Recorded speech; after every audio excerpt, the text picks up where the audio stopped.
Monsieur, bonjour et soyez les bienvenus. Voici les trois titres de ce journal.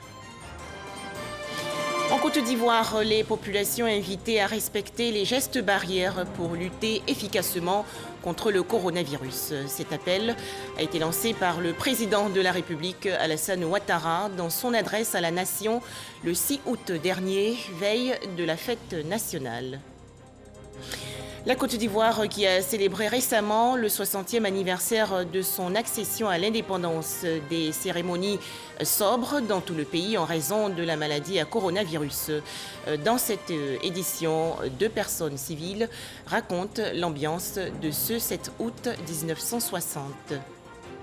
Enfin, 8 personnes, dont 6 touristes français tués à Kouré, au Niger, par des hommes armés. L'opération de ratissage se poursuit dans la zone.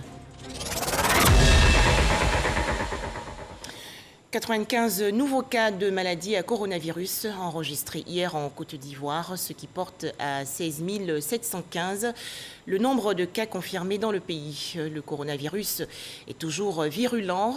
Dans son adresse à la nation le 6 août dernier, veille de la fête nationale, le président de la République, Alassane Ouattara, a appelé ses compatriotes à la responsabilité et à la discipline en appliquant bien sûr les gestes barrières. On en parle avec Franck Quadio.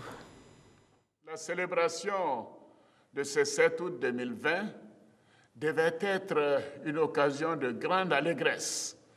Nous avions envisagé d'en faire un moment mémorable avec un grand défilé militaire et civil à Yamoussoukro, notre capitale politique. Un défilé de toutes les forces vives de la nation pour illustrer les progrès réalisés par notre pays au cours de ces dernières années. Malheureusement, la crise sanitaire liée à la pandémie de coronavirus, Covid-19, a durement éprouvé la Côte d'Ivoire, à l'instar de la quasi-totalité des pays du monde. Le coronavirus, il a encore été un facteur de grande prudence. Cette fois, c'est la célébration festive des 60 années d'indépendance de la Côte d'Ivoire qui est réduite à la plus stricte simplicité. Face à cette réalité, nous avons décidé de limiter la célébration de la fête de l'indépendance 2020 à une cérémonie symbolique de prise d'armes sur l'esplanade du palais de la présidence de la République. Précaution comme un appel à la responsabilité de tous, y compris l'administration publique et les individualités. La Covid-19 continue d'être une réalité. Les chiffres récents communiqués par le comité de veille, présidé par le ministre de la Santé et de l'Hygiène publique, montrent que même si les cas de contagion diminuent, cette maladie est encore une réalité. La pandémie n'est malheureusement pas terminée. Je vais donc appeler à nouveau chaque Ivoirien et chaque Ivoirienne, chaque habitant de notre pays à la responsabilité et à la discipline en appliquant les gestes barrières, bien que les mesures de restriction aient été levées. Il y va de la vie de chacun d'entre nous. L'État fait donc sa part. Interpeller, donner l'exemple tout en essayant de faire face à l'impact socio-économique de cette crise sanitaire qui risque de ramener le taux de croissance du PIB à 0,8% d'ici à fin 2020, à moins qu'avec la discipline, l'on inverse la tendance et permette au pays d'atteindre les 7% de taux de croissance prévus. Notons cependant qu'en réaction à l'impact de la Covid-19 sur les ménages et les entreprises, 95 milliards 880 millions de francs CFA ont été dégagés pour le plan de riposte sanitaire et 1700 milliards de francs CFA pour le plan de soutien économique, social et humanitaire. Le virus circule donc toujours, alors attention à la Covid-19.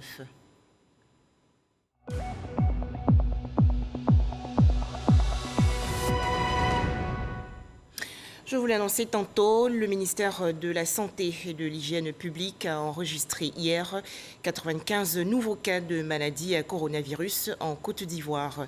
Le bilan ivoirien fait actuellement état de 16 715 cas confirmés de coronavirus, 12 926 personnes guéries et 105 décès.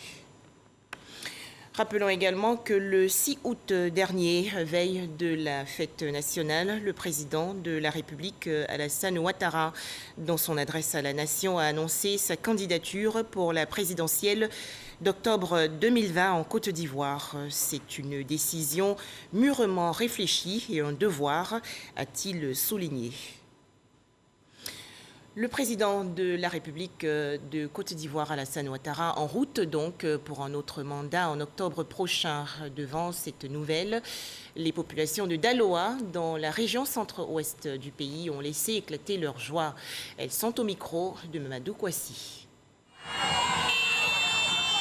La ville de Daloa était suspendue aux lèvres du président Alassane Ouattara. Pour mieux suivre le traditionnel discours du président de la République, la délégation communale de la zone abattoir de Daloa, sous la houlette de son premier responsable, Mohamed Koulibaly, a préparé l'événement. Un écran géant est installé devant le siège du RHDP du quartier abattoir. Objectif, permettre aux militants de suivre le discours du président Alassane Ouattara, surtout sa réponse à la sollicitation des militants du RHDP pour un troisième mandat. À l'annonce de sa candidature, c'était la joie.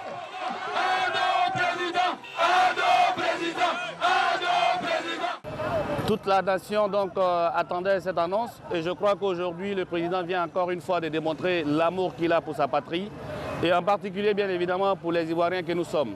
Parce que de par cette annonce, alors c'est la continuité donc de la stabilité, de la paix, du développement, chose dont nous avons besoin aujourd'hui plus que jamais dans ce pays. Après, ce sont les rues qui sont envahies par les populations.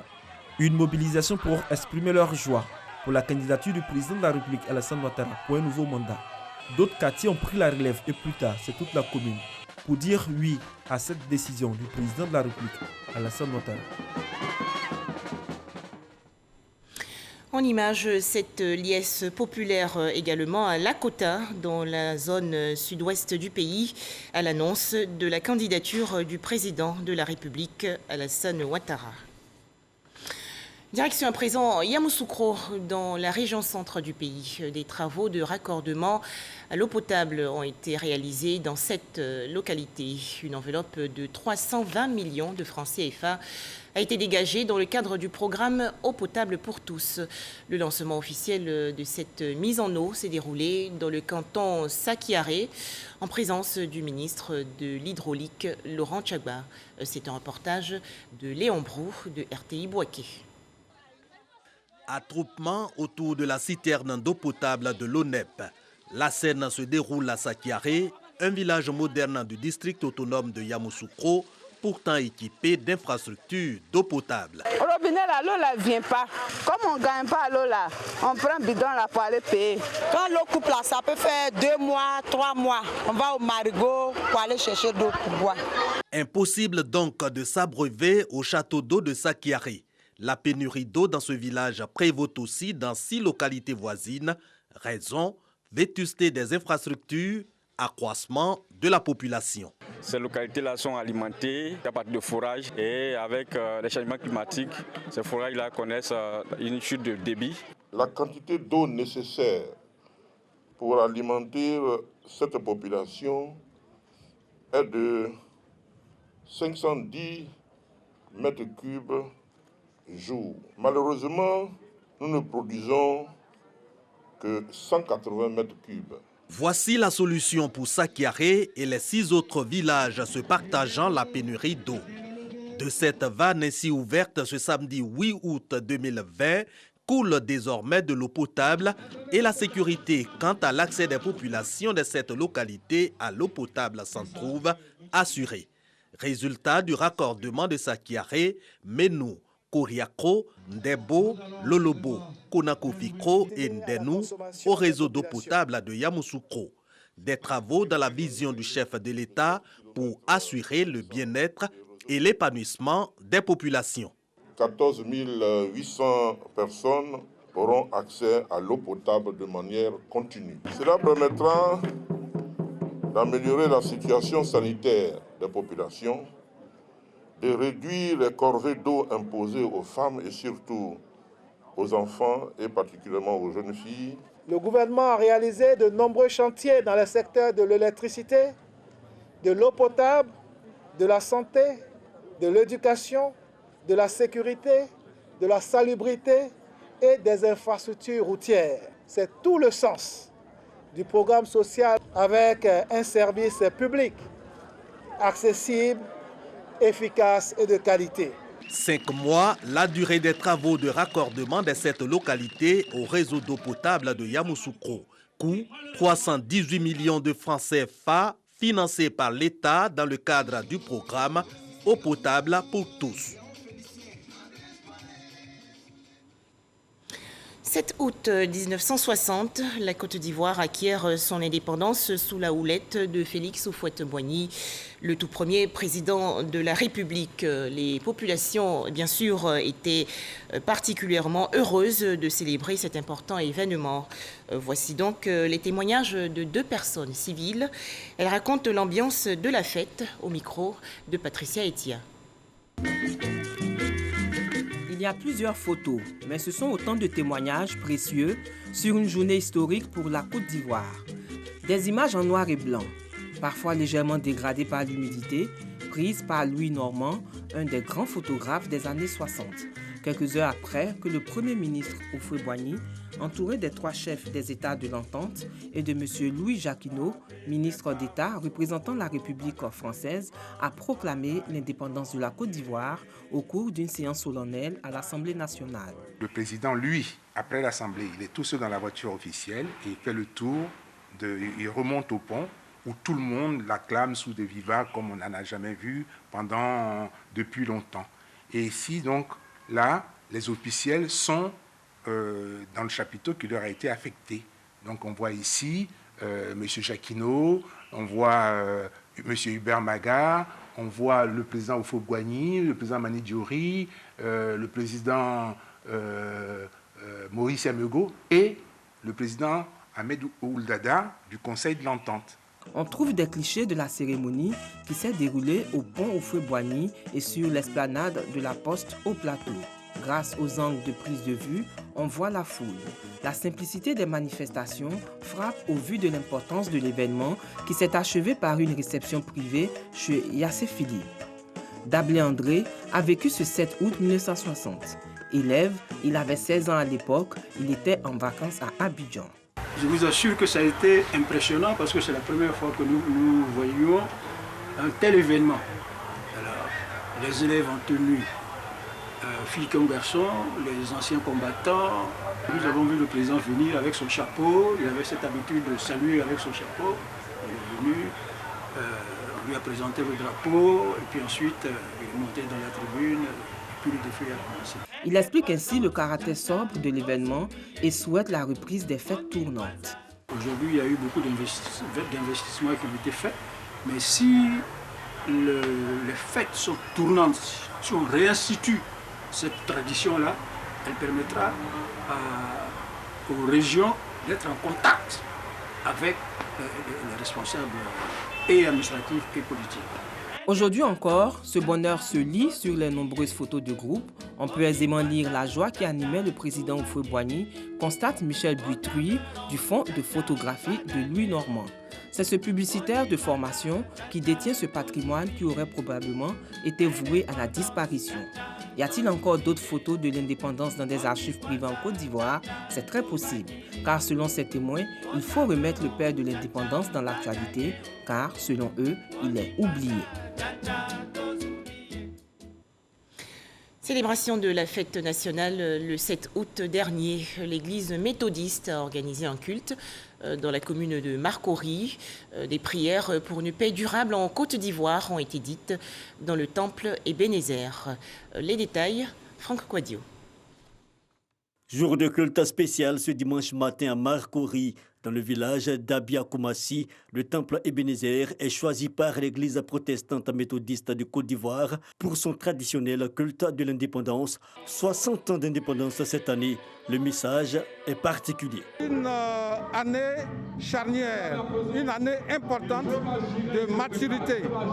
Et nous prions pour que la paix qui sursoit toute intelligence de Dieu vienne pour que ensemble nous nous concertions pour prendre en considération la marche et la valeur de la Côte d'Ivoire d'abord, et ensuite pour recueillir les fruits que notre amour et notre solidarité va donner dans le développement de ce pays. Un développement qui ne peut se faire que dans la stabilité. Action de grâce, mais surtout prier pour que le coronavirus soit un lointain souvenir. Nous prions que cette maladie recule, que tous ceux qui sont endeuillés par la maladie soient apaisés et que la communauté internationale, les pays, les médecins, les chercheurs trouvent enfin, n'est-ce pas, le remède pour que la croissance des pays reprenne. Le culte spécial pour l'indépendance est une tradition pour l'église protestante méthodiste de Côte d'Ivoire. C'est l'occasion à chaque fois pour les fidèles de prier pour une alliance renouvelée avec Dieu, avec en prime le souhait de meilleures perspectives pour la Côte d'Ivoire. L'intérieur du pays était également en fête à l'occasion du 60e anniversaire de l'indépendance de la Côte d'Ivoire. Des retrouvailles, bien sûr, dans le respect des mesures barrières contre la maladie à coronavirus. Regardez. Résidence du sous-préfet de Maféré, villa située dans le département d'Aboisseau. Autorité administrative, guide religieux, chef traditionnel, élus, cadres, présidents des mutuelles et populations réunis à l'occasion de la commémoration des 60 ans de l'indépendance de la Côte d'Ivoire. Occasion pour Maïmouna Kone Koko, sous-préfet de la localité, d'exhorter les populations au respect des symboles et de la devise de la République. Union, discipline, travail, mais aussi au respect des gestes barrières pour lutter contre la maladie à coronavirus. Elle n'a pas manqué de les inviter à l'union, à la cohésion et à la solidarité. Le message du sous-préfet bien perçu par la population, élus et cadres de Maféré qui ont tenu à lui exprimer toute leur gratitude. Coupure de gâteaux marquant les 60 ans d'indépendance de la Côte d'Ivoire et salut aux couleurs des temps forts qui ont également meublé cette commémoration. La Côte d'Ivoire souveraine à 60 ans. À Zagné, du fait de la crise sanitaire liée à la pandémie à coronavirus, l'événement a été marqué par une cérémonie de prise d'armes avec 3 détachements de la gendarmerie nationale, des eaux et forêts et des FACI. Le représentant de l'exécutif, dans son adresse, a exhorté les populations à la cohésion sociale et à la paix, surtout en cette année électorale. La célébration de la fête de l'indépendance à Zagné s'est déroulée dans le respect des mesures barrières contre la COVID-19. Les populations ont quant à elles promis remettre le couvert l'année prochaine pour une ambiance plus festive. À Niéli, les 60 ans de la cession de l'indépendance de la Côte d'Ivoire ont été célébrés dans l'enceinte de la mairie en présence des chefs traditionnels, des guides religieux et des anciens combattants. Après la revue des troupes et le salut aux couleurs, le sous-préfet de la circonscription administrative frontalière au Mali et au Burkina Faso, Stéphane Alassouamé, a invité la population à plus de responsabilités dans la lutte contre la COVID-19, à la solidarité entre les cadres et au renforcement de la cohésion sociale. Concernant la sécurité dans la localité, il a salué les efforts consentis par les forces de sécurité dans la lutte contre le banditisme et le djihadisme. Cette cérémonie a été également marquée par l'honneur rendu à Jean Kouadio Kouassi, chef de cantonnement des eaux et forêts à Niélé, qui passe du grade de lieutenant à celui de capitaine. En 60 ans de l'indépendance de la Côte d'Ivoire, ce 7 août 2020, à Fakobli, célébration à minima due à la pandémie à coronavirus. Revue des troupes, honneur militaire, montée du drapeau, puis adresse de Diratia Kone, préfet du département de Fakobli. Il salue l'engagement des acteurs locaux impliqués dans la lutte contre la COVID-19. En outre, il a invité ses concitoyens à faire en sorte que la campagne électorale pour la présidentielle d'octobre 2020 se déroule sans heurts afin de préserver la cohésion sociale. Voilà des précisions de Pargassoro Kone, Eve Boué et Franck Kouadio.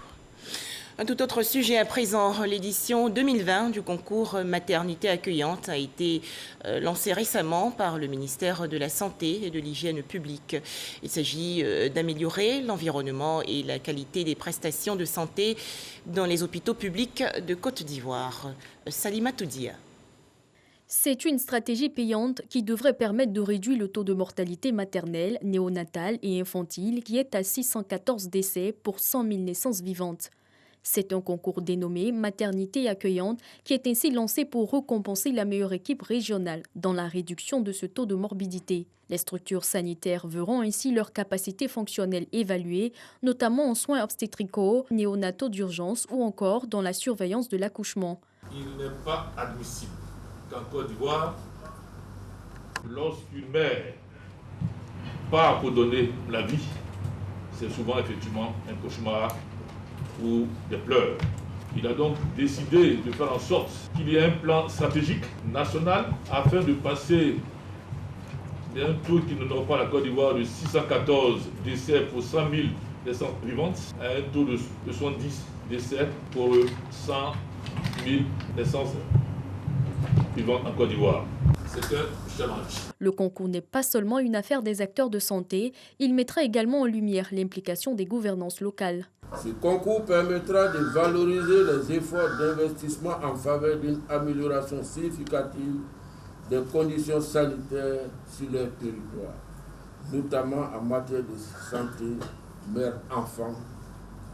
Une initiative que les organismes du système des Nations Unies encouragent et accompagnent, car le but est aussi de passer d'ici à 2030 de 614 à 70 décès pour 100 000 naissances vivantes. La lecture de ce prix doit être celui du prix du nombre de vies sauvées par les Ivoiriens eux-mêmes dans une localité donnée. Éviter le décès d'une mère, c'est garantir la survie de plusieurs enfants et c'est capitaliser des ressources pour le développement du pays.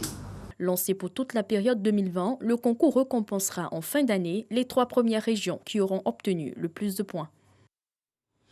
Dans l'actualité nationale également, l'installation le 5 août dernier du Conseil de régulation de l'autorité de radioprotection, sûreté et sécurité nucléaire. Cette structure a pour mission de renforcer la protection des populations, des biens et de l'environnement face aux risques liés à l'utilisation des ressources de rayonnement ionisant. Retrouvons Salima Toudia. Avec pour mission de coordonner la politique du gouvernement en matière de gestion et de contrôle des activités sources de rayonnement ionisant, la Direction générale de l'autorité de radioprotection, sûreté et sécurité nucléaire, ARSN, a vu son organe complémentaire, le Conseil de régulation, installé. Les actes de nomination des 7 membres ont été remis par le ministre de la Santé et de l'Hygiène publique. Les 2 organes s'engagent à assurer leur rôle de contrôle et de veille à la conformité des installations et des activités. Aujourd'hui, où le premier organe de l'ARSN sera installé, nous sommes assurés que par vos orientations et par vos conseils, la mission assignée par l'État à l'ARSN sera mise en œuvre au bénéfice des populations et de tous les utilisateurs des sources de rayonnement ionisant à des fins pacifiques en Côte d'Ivoire. Nous, membres du Conseil de régulation, prenons la pleine mesure du travail qui nous attend. Soyez assurés, Monsieur le ministre, que nous sommes résolus à tout mettre en œuvre pour être à la hauteur de la confiance placée en nous. L'utilisation croissante des sources de rayonnement ionisant et le contexte sécuritaire international caractérisé par la menace d'actes terroristes pouvant impliquer des matières radioactives ont conduit l'État à améliorer et renforcer le cadre législatif et réglementaire avec entre autres promulgation de la loi portant sûreté et sécurité nucléaire et protection contre les dangers des rayonnements ionisants renforcée par la signature de son décret d'application. À la création d'une autorité réglementaire compétente en matière de radioprotection, le gouvernement de la Côte d'Ivoire est disponible pour accompagner, pour favoriser et faciliter toutes les actions qui vont être menées dans le cadre de cette protection de la population. Notre responsabilité sera de vous permettre d'atteindre vos objectifs. On cite comme éléments, sources de rayonnement ionisant, la radiologie, la radiothérapie dans le domaine de la santé ou encore la diagraphie en industrie. Un séminaire de formation à l'intention des agents de l'Inspection générale des finances. Cette rencontre qui a porté sur la certification en audit interne a été organisée il y a quelques jours dans la commune du Plateau par la Banque africaine de développement, la BAD. Il s'agit du projet d'appui à la gestion économique et financière. Les explications de Cheikh Koné.